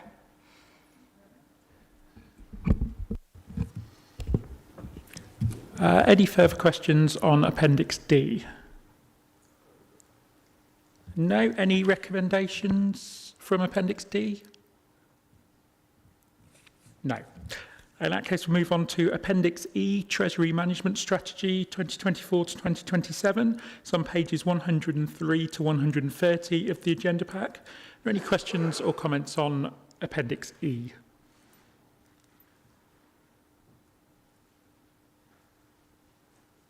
No. Any recommendations on Appendix E? No. Move on to Appendix F, Capital and Investment Strategy 2024 to 2027. It's on pages 131 to 142 of the agenda pack. Are there any questions or comments on Appendix F? Councillor Trusty. Thank you, Chair. Page 141, the capital programme 24-27. Towards the bottom of the first set of numbers, it says hotel subject to business plan 10 million. Would somebody like to explain what that means, please? Councillor Howard.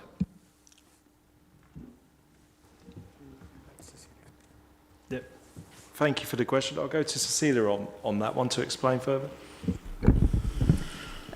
We discussed the Hilton hotel completion earlier, and the 10 million in here is the placeholder for the council to provide funding for the hotel to be completed.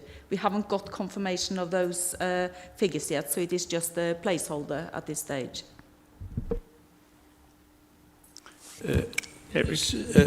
Chair, just so that I understood that, it's a contingency, is it? Just in case we've got to spend it on the Hilton Hotel, in order to complete it. Is that what I heard? Because my hearing's not very good. Yes, it's a placeholder if the council has to provide further funding to get the hotel completed. We haven't got the exact figures yet, and we haven't done the procurement yet. So it's at this stage it's a placeholder. Thank you. Any further questions on Appendix F? Councillor Ayres. Thank you, Chair. Looking at page 132, table 1, this criteria that's mentioned there, when you under number 2, you say, will the proposal lever in other funding sources of investment, for example, voluntary sector, private sector? I was a bit surprised not to see government in there, because at the end of the day, we've had an awful lot of money coming in from government when we bid for it. And should it perhaps that be part of the criteria?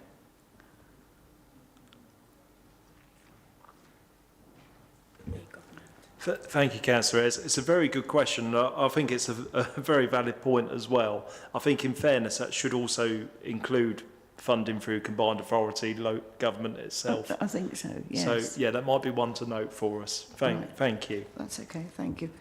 I do have something else. Yes, go ahead, Councillor Ayres.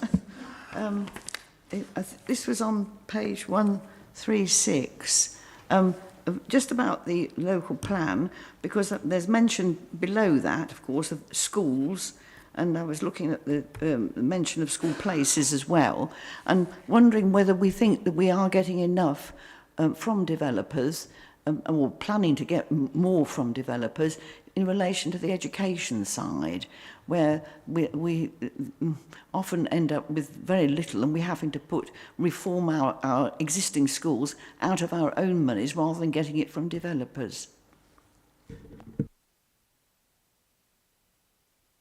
Thank you, Councillor Ayres. I'll go to Adrian on that one. Thank you.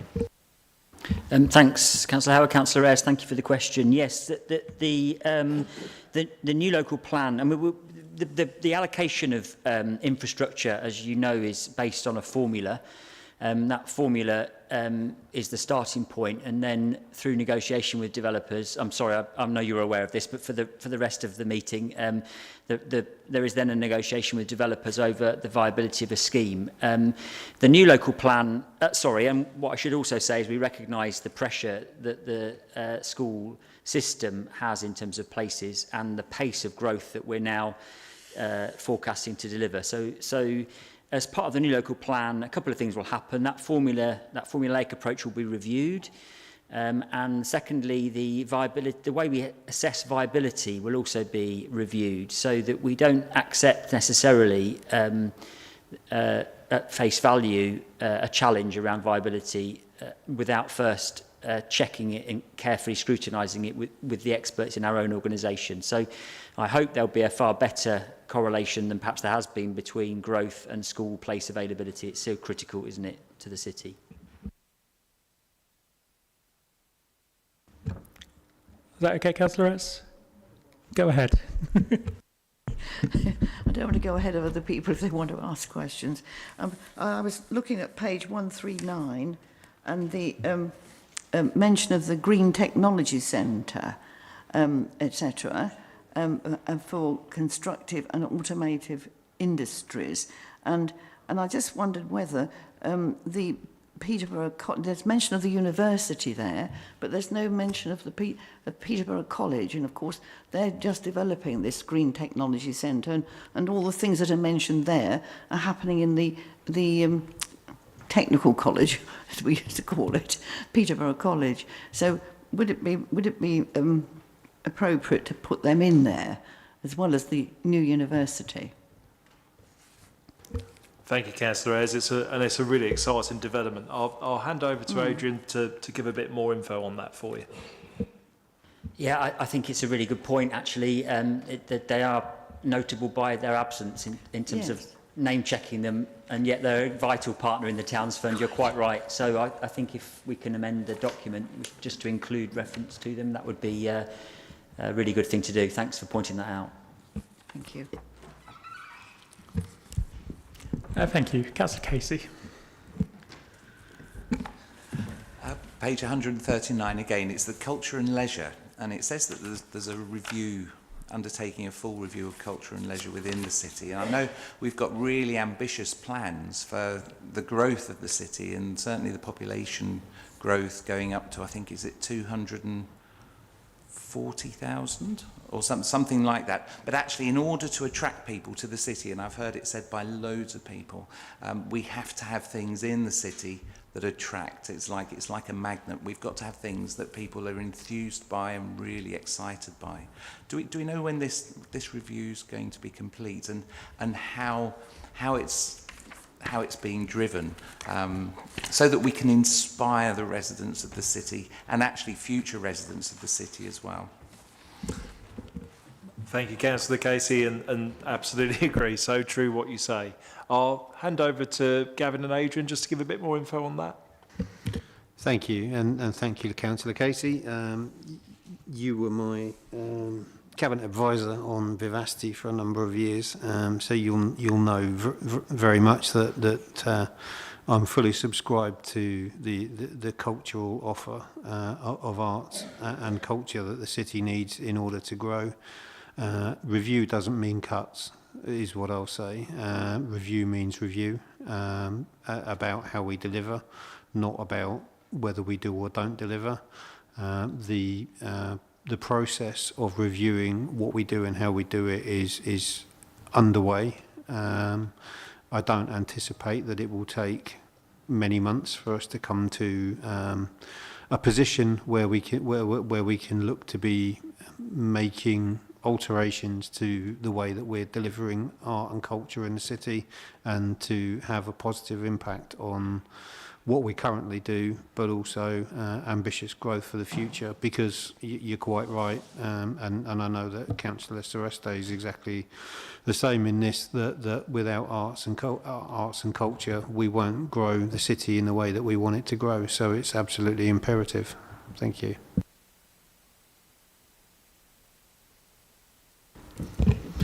Thank you. Any further questions on Appendix F? Can't see any. Any recommendations on Appendix F?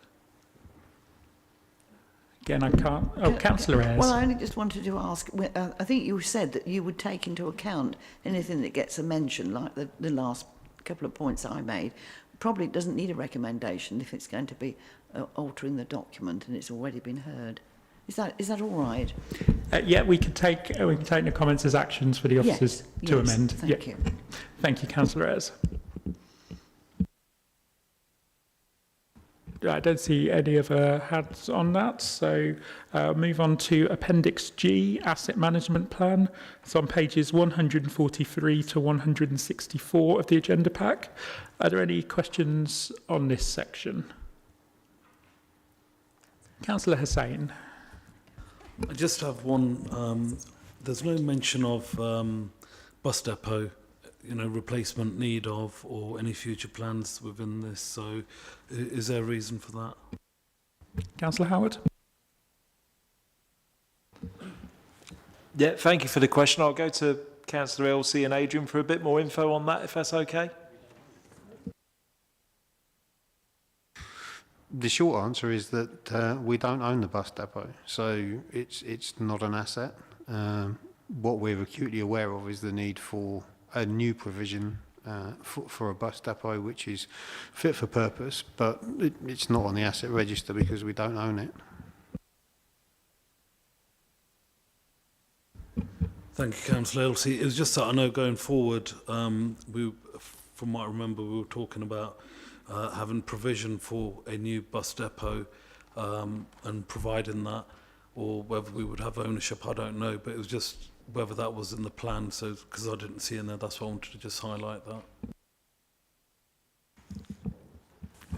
Adrian. Thank you very much, Chair. Just to clarify, so that you're absolutely correct. The plan is still to work with the operator and the combined authority to re-provide a bus depot and relocate it from its current inappropriate location on Lincoln Road.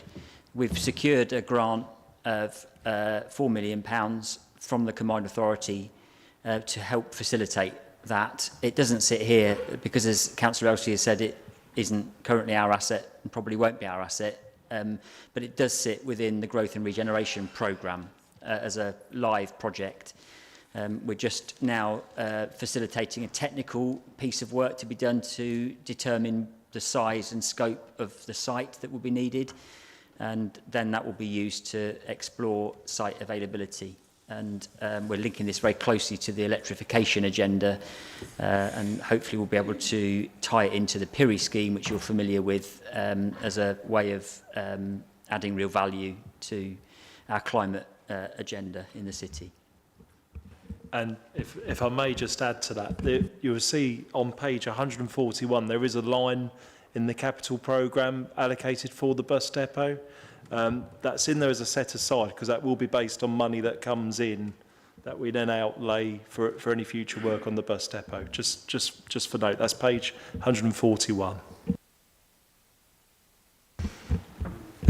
Thank you for that, Councillor Howard. I was going to point out the same thing, but you beat me to it. Councillor Ayres. Thank you. I was looking at page 152, where it mentions university expansion, and I think that's under the title on the previous page, key regeneration projects being worked on are, and that's one of them. So is this a case where we're getting another planning application coming in for the university? Obviously the present third building is on its way up and is doing very well, and I just wondered what that further expansion will be. Yeah, thank you, Councillor Ayres. I'll go to Adrian to answer that, if that's okay. Thank you. Thank you very much. Yep, so two things in response. First of all, we are already in discussion around a phase 4 building. You're quite right, phase 3 building is well on its way. It's looking fantastic. Topping out ceremony was last week, and it will open on time and within budget, he says with confidence, for a September intake, which is really great news. And the other two buildings that have gone up have also been delivered on time and within budget, so really great progress being made. We are in discussion around a phase 4 building already in principle. We think we need something of a research and development nature. And then the second point I'd make is that we will also be launching work on the outline planning application for the rest of the campus. The original business case talked about 7 or 8 maybe different buildings on a campus. We now need to refresh the outline planning application for the rest of the site, and that work will begin in the next few weeks, and we'll no doubt be bringing that forward through council in due course. Yes, go ahead, Councillor Ayres. Just one more. It's a totally different question. Is that okay? Yeah, go ahead, yeah. Thank you.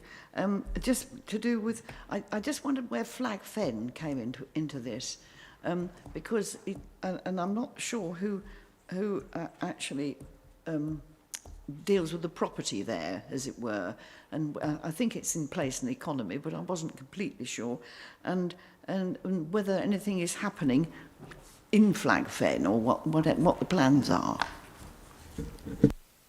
Thank you, Councillor Ayres. And Flag Fen is an absolute jewel in the crown, I think, of the city's offering. I'll go to Adrian on that one to elaborate. Yeah, well said. I agree.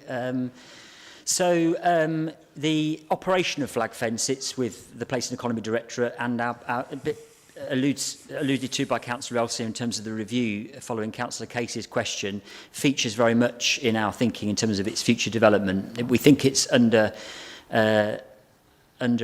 exploited sounds a bit negative, but you know what I mean. There's potential there, I think, to do much more with it. We know access isn't great, but plans around that are being brought forward. So lots of ideas around development of that facility to make it a much more, even more successful venue.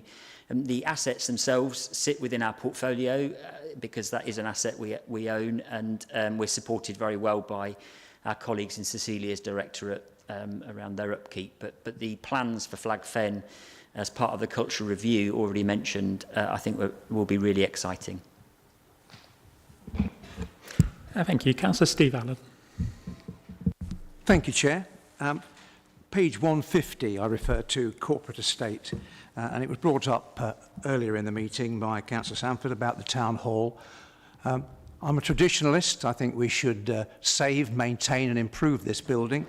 And looking at the bullet points, I can tick them all, but the one in the middle there, any income-producing opportunities should be maximised. That is a fact. This building suffered from underinvestment, and it's almost as though we're perhaps neglecting it in the hope that we won't use it for much longer and we can close it. I oppose that principle totally. We want to invest in it, improve it. The curtains are falling down, the central heating doesn't work. There's so many faults with the building, and it's the City Council fault, and I go across the whole of this chamber. We haven't invested in the building. We need to, and we need to commercialise it and max the potential for weddings and functions and events in the reception room, and whilst we're at it, improve the place we have to sit in. Thank you. Thank you, Councillor Allen. Councillor Howard, did you want to respond to that? Yeah, thank you, Councillor Allen. I think there's a clear vote in support of the town hall there, heard loud and clear. Very much like one of my earlier answers, I think when we say review, it definitely works both ways. And the review could also lead to some of the suggestions that you've pointed out. You know, so we look at all these things with open eyes, and every single asset we look at to optimise in the best way, and whether that's to improve it or to find another use for it, you know, they are, you know, it can go both ways. So absolutely, looking at this one with open eyes.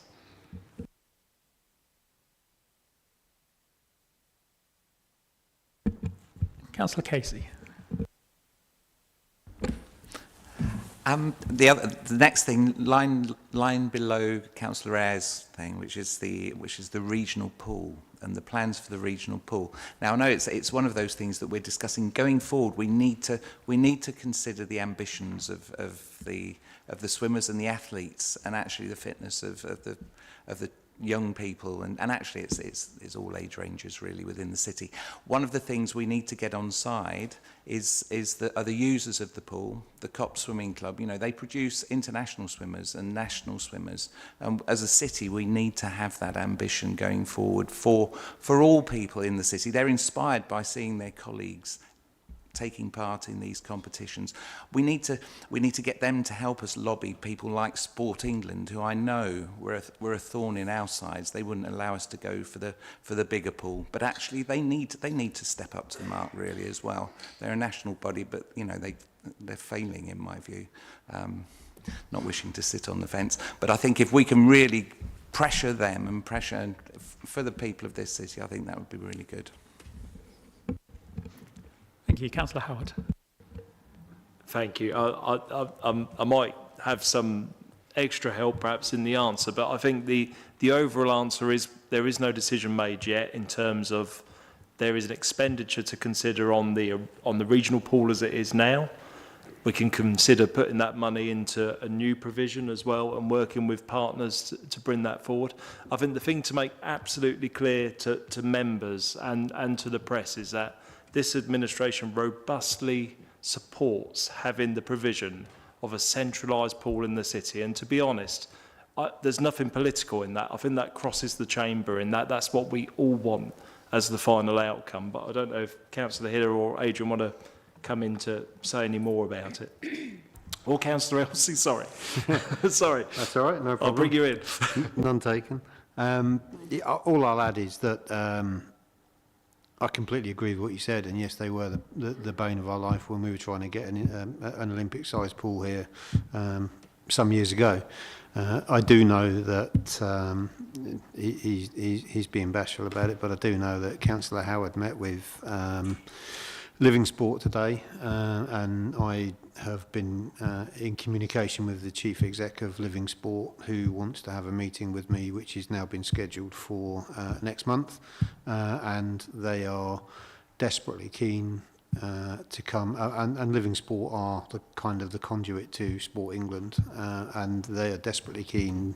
I know they're working with Rob Hill about delivery of all sorts of health outcomes, not just about delivering sport, but delivering health outcomes through sport and through engagement, and those conversations are ongoing. So we are fully committed, as much as you are, to ensure that the swimmers and the bright stars that we do have and do produce in this city have somewhere appropriate to swim.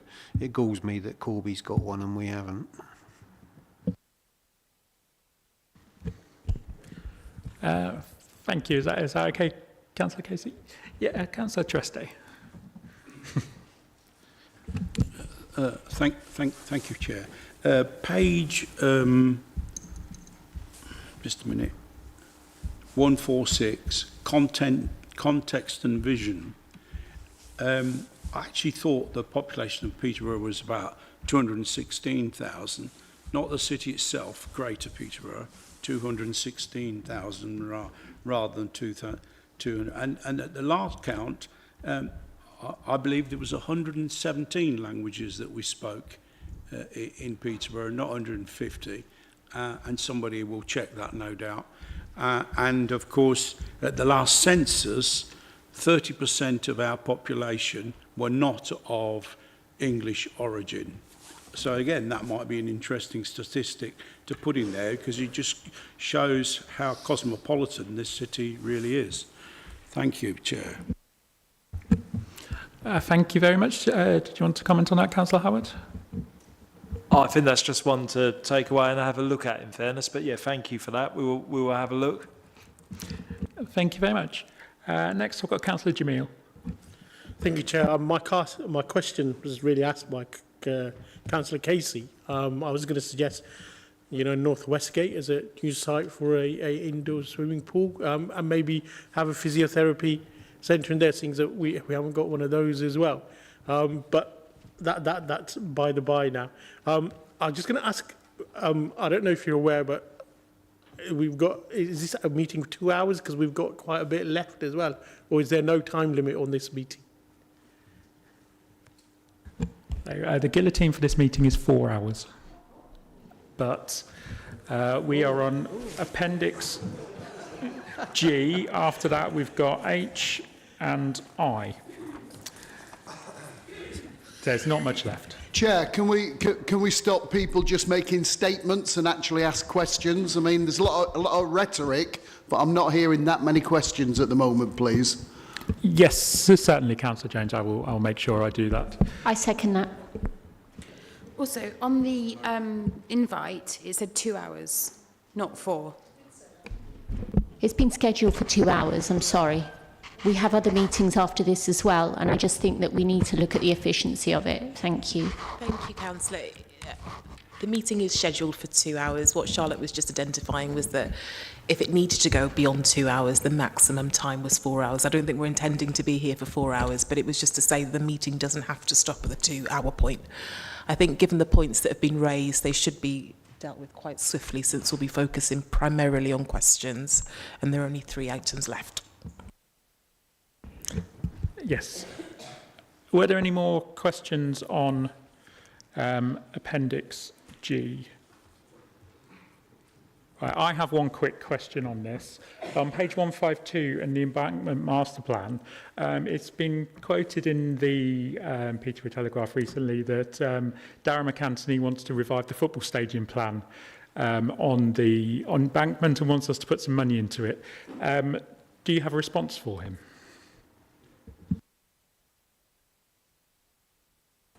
Well, I can, but I will let our leader have the pleasure of answering that for you.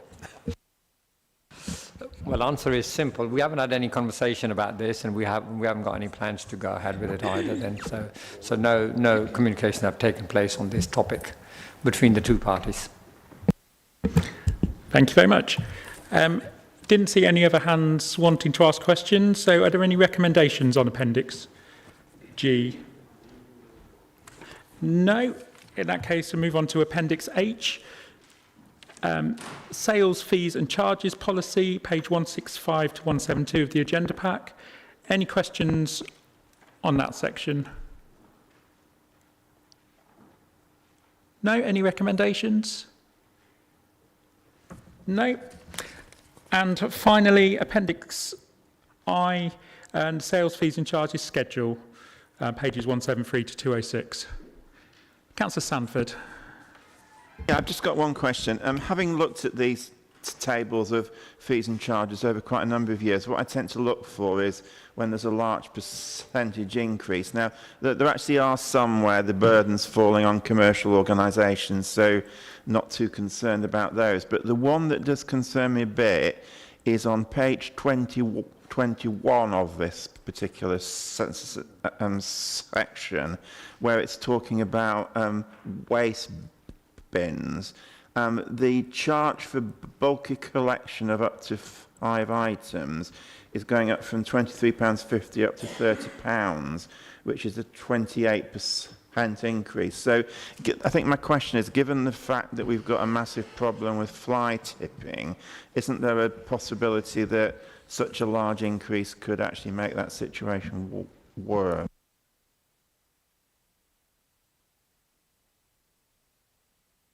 Which page was that on, Councillor Sanford? It's on page, I'm looking at a thing, it only gives me page numbers within that. It's on page 21 out of 34. 193. Thank you. I believe this has already been approved at council, but I will. It's a good point, so I will ask Councillor Elsey if he wants to talk further.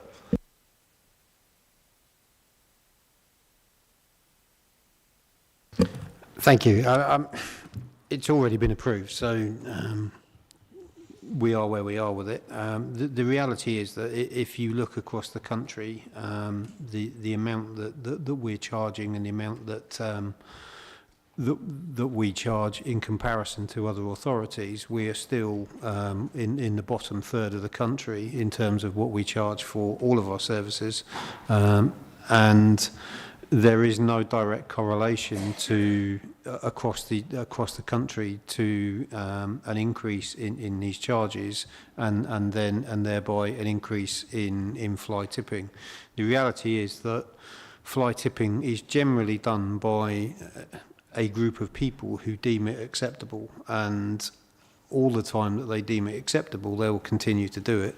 The people who don't deem it acceptable won't do it. Yes, there are occasions where people fall into poverty, and that affects some of their behaviour. But generally, what they would do is have rubbish that potentially would be fly tipped by others outside their own property, as opposed to going to the trouble of taking this rubbish in their car or by whatever other means into other areas and then just dumping it. The whole process of fly tipping, we've tried all sorts of incentives. I know, I sympathised not that long ago with Councillor Simons because I know how difficult it was for him. It was for me previously, and it is for me now, because fly tipping is a national problem. It's not a Peterborough-centric problem. It's a national problem, and unfortunately, until magistrates actually dish out fines which are commensurate with most people's wants in terms of fly tipping, people will continue to do it because they are of a mental mindset that they believe that it's acceptable to or clever to do so, and unfortunately for most of the population it isn't acceptable, and it's not something which people will actively do. And as I say, our charges are in the bottom three in terms of UK-wide authorities, and that's authorities of all political denominations, authorities of different sizes, of the different tiers. We are one of the cheapest. So we are where we are because it's already been passed. But the reality is that there's nothing to demonstrate the correlation between an increase in the charges that we make and a sudden increase in fly tipping. Thank you. Thank you. Is that okay, Councillor Sandford? Yeah, Councillor Mahmood. Thank you, Chair, and through you. Just on page 195, around business regulations, I can see that the service charges or charge for service is approximately, majority of them gone up by like 10%. Is there a particular reason why? Probably the obvious answer is cost of living, but yeah, I mean, there's one here. License advice hourly rate. No, I mean, that's, yeah, but yeah, no, generally, like, for example, like taxi licensing is going up by 10%, maybe 11%. So yeah, just a reason behind that. Thank you for the question, and I'll get Adrian to give you a bit more background on that, if I may. Thank you, Councillor Howard. Thanks for the question. These fees and charges are set statutorily, so they're not under local control. So we have no option but to charge at that rate. Thank you. Thank you. Are there any further questions on Appendix I? No? Any recommendations on that section? No. In that case, that is all of the business. Thank you all for attending the meeting. The meeting is now closed. Have a good evening, everyone. Thank you.